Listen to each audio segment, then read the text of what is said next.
प्रभु यीशु मसीह के मधुर और जलाली नाम में आज दिनांक 18 अप्रैल दिन मंगलवार को हम आप सब श्रोताओं का हार्दिक स्वागत करते हैं। आज के दिन के लिए जो वचन है लिया गया है उत्पत्ति की पुस्तक उसका 45 अध्याय 15 पद। वचन कहता है, तब वो अपने सब भाइयों को चूमकर उनसे मिलकर रोया और इसके पश्चात उसके भाई उससे बातें करने लगे। प्रियो, यूसुफ के मन में अपने भाइयों के लिए बड़ी करुणा और प्रेम था। ये वास्तव में क्षमा करने वाले के सच्चे संकेत होते हैं। यदि आप भी क्षमा करते हैं तो यीशु ने आपको क्षमा किया है, तो आप केवल अपने शत्रुओं के प्रति करुणा से भरे न होके हर एक मनुष्य के प्रति करुणा से भरे होंगे जो आपके लिए कभी ना कभी बुरा किया हो। दयालु हृदय से की गई प्रार्थना सबसे शक्तिशाली होती है। यदि हम किसी को क्षमा नहीं करते हैं और उस पर दया नहीं करते हैं तो हमारी प्रार्थना और याचना प्रभु तक नहीं पहुंच पाती है। कई बार ऐसा होता है और कई बार हम ये भी देख सकते हैं कि अपने जीवन में परमेश्वर की आशीषों का आनंद नहीं उठा पाते। इस्राएलियों ने विद्रोह किया और मूसा के विरुद्ध बातें की, परंतु मूसा उन पर तरस खाकर उनके लिए प्रार्थना किया। निर्गमन की पुस्तक उसके 34 अध्याय के 9 पद में मूसा ने इस प्रकार से कहा कि और उसने कहा, हे प्रभु, यदि तेरा हृदय तेरे अनुग्रह की दृष्टि मुझ पर हो तो प्रभु हम लोगों के बीच में से होकर चले। ये लोग हठीले तो हैं, तो भी हमारे अधर्म और पाप को क्षमा कर और हमें अपना निज भाग मान के ग्रहण कर।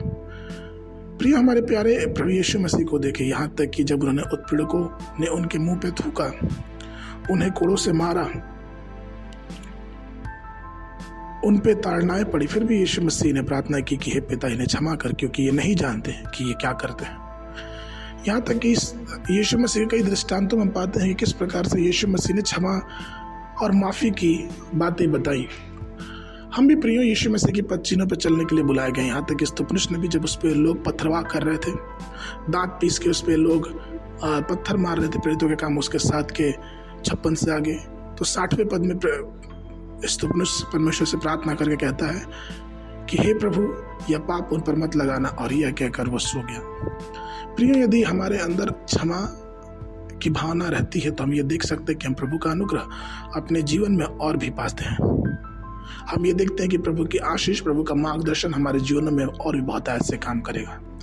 रोमियो के पत्र उसके 8 अध्याय के 26 पद में वचन कहता है, इसी प्रकार आत्मा भी हमारी निर्बलता में सहायता करता, क्योंकि हम नहीं जानते कि हमें किस रीति से प्रार्थना करनी चाहिए, परंतु आत्मा आप ही ऐसी आहें भर भर के जो बयां से बाहर है हमारे लिए विनती करता है।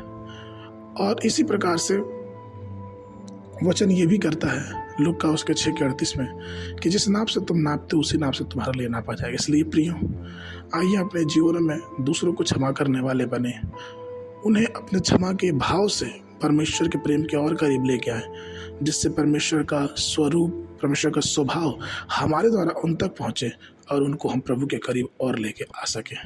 आज के मनन के लिए मत्ती रचित सुसमाचार उसका 5 अध्याय 7 पद। धन्य वे जो दयावंत है, क्योंकि उन पर दया की जाएगी। बाइबल अध्ययन के लिए सुबह के समय 2 सामुएल की पुस्तक उसका 3, 4, 5 अध्याय, शाम के समय लूका रचित सुसमाचार उसका 14 अध्याय 25 पद से लेके 35 पद तक। परमेश्वर आप सबको आशीष देवे।